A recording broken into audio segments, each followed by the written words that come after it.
When Kublai Khan died, nobody knew where his body ended up. That's not legend. That's not myth. That's the Mongol way. His funeral riders scattered in every direction, killing anyone who saw them.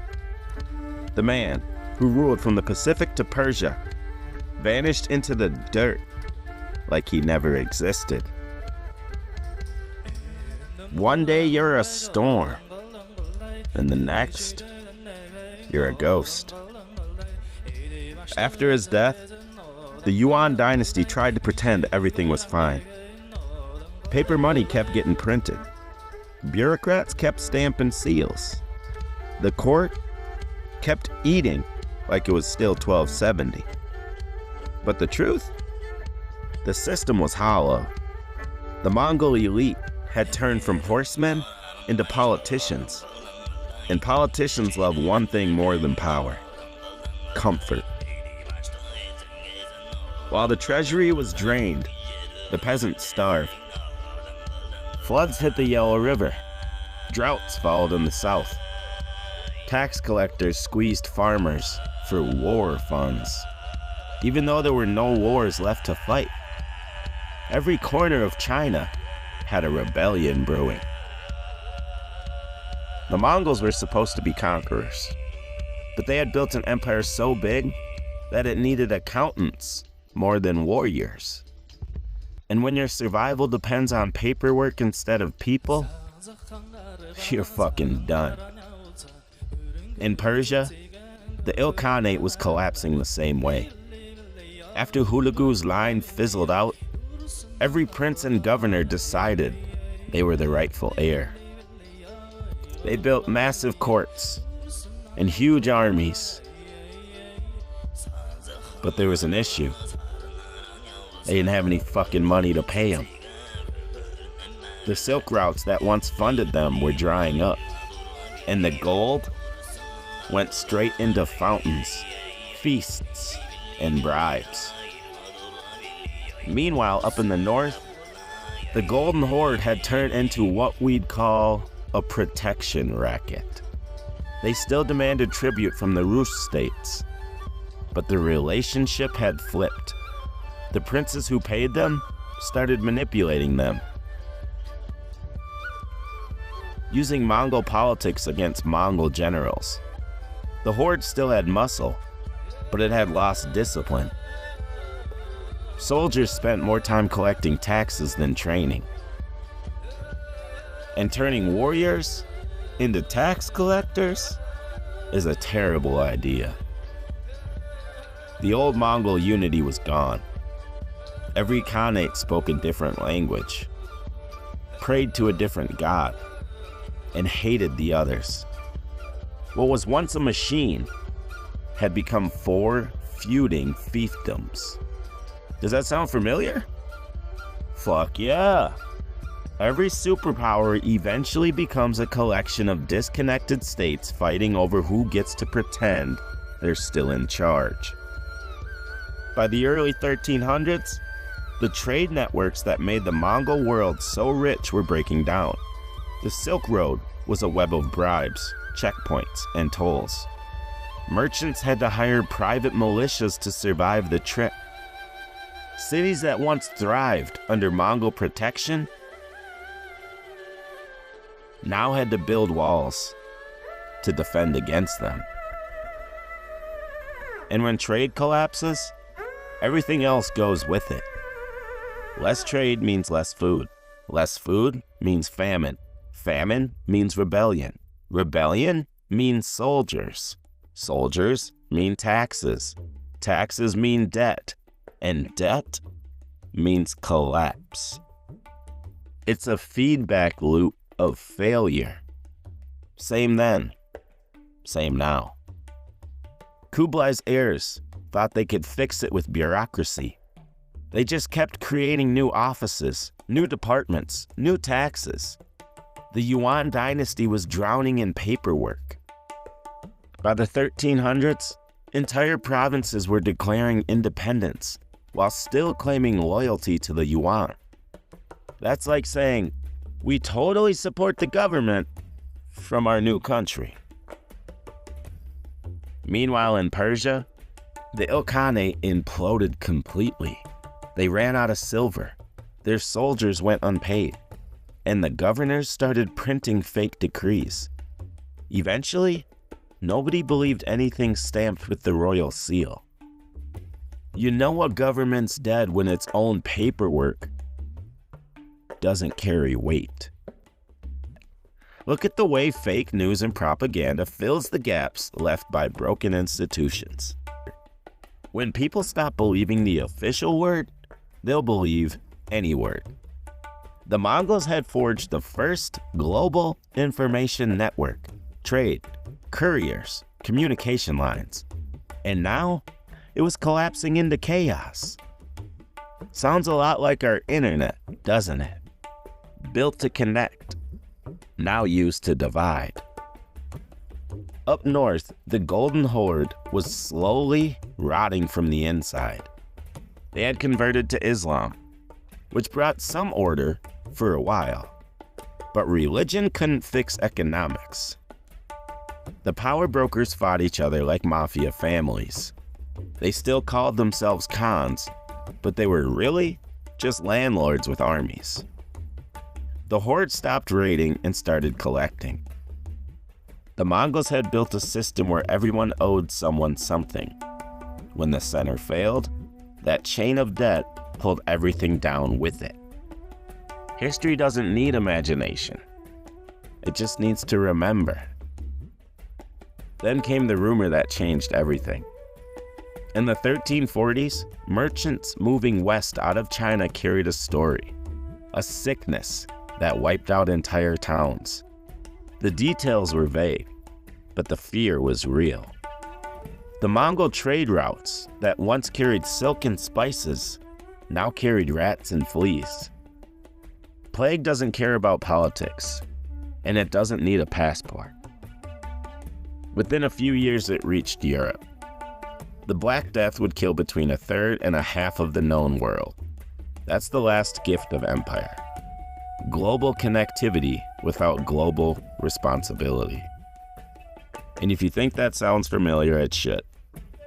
We built our own Silk Road, highways of data, supply chains stretching across oceans, flights connecting every city in a day. Then, one virus jumped the fence, and suddenly the world found out how fragile globalization really is. The Mongols learned it first. We had to relearn it. By the mid-1300s, the Yuan Dynasty was collapsing outright. A massive rebellion broke out, the Red Turban Rebellion. We're going to be doing an episode on it later. It wasn't one army, but dozens of local movements. Farmers, monks, and outcasts who were just done. They were fed up.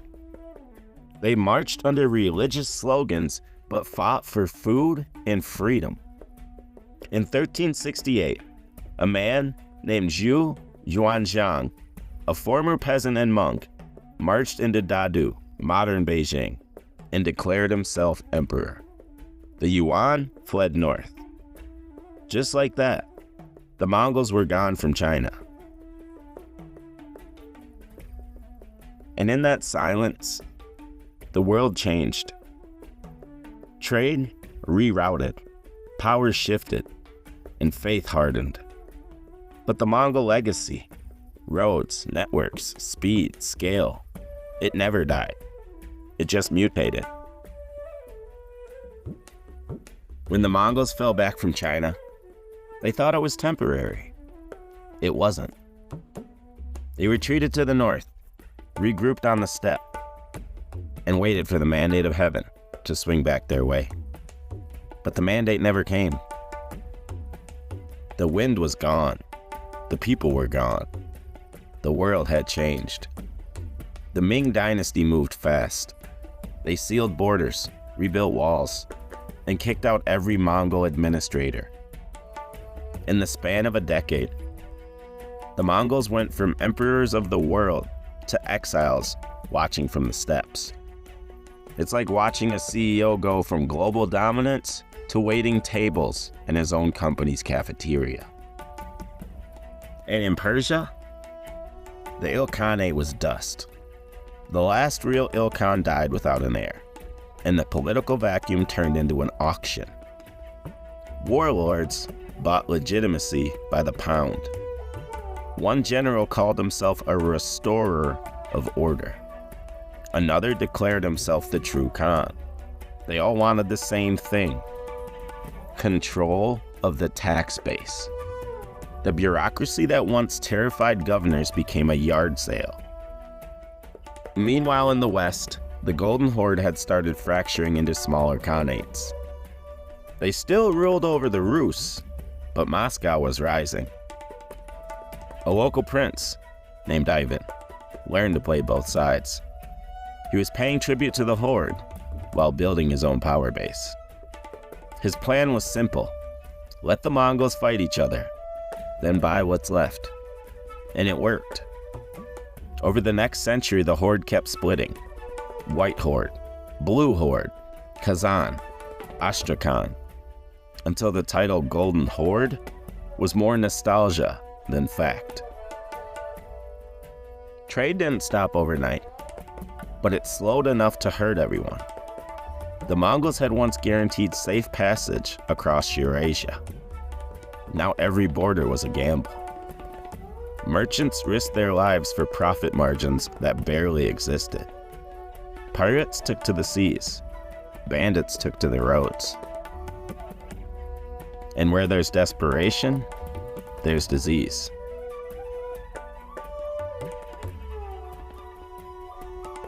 The same system that made the world rich also made it vulnerable. Between 1346 and 1353, the plague killed an estimated 75 to 200 million people, wiping out half of Europe, much of the Middle East, and entire Chinese provinces. One empire had connected the world. The plague broke those connections. You can still see the fingerprints today.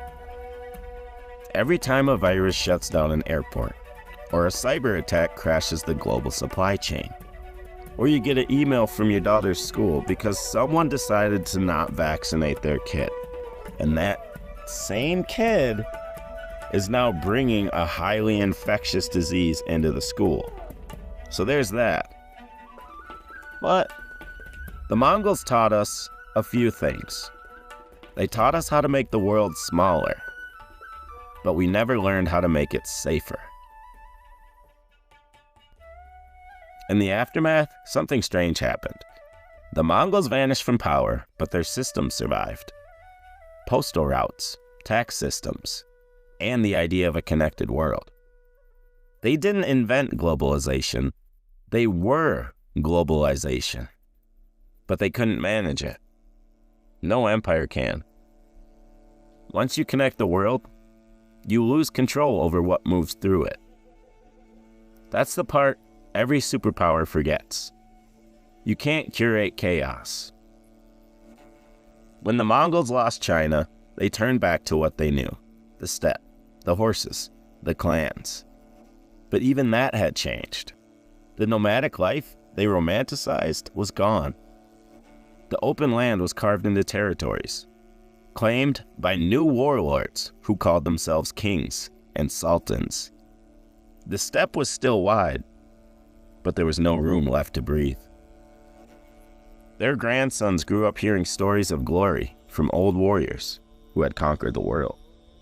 But now, those same men were herding sheep and dying in their yurts. Every generation thinks they're the exception. And then, every generation learns they're not. In the east, a few Mongol tribes tried to hold the dream together.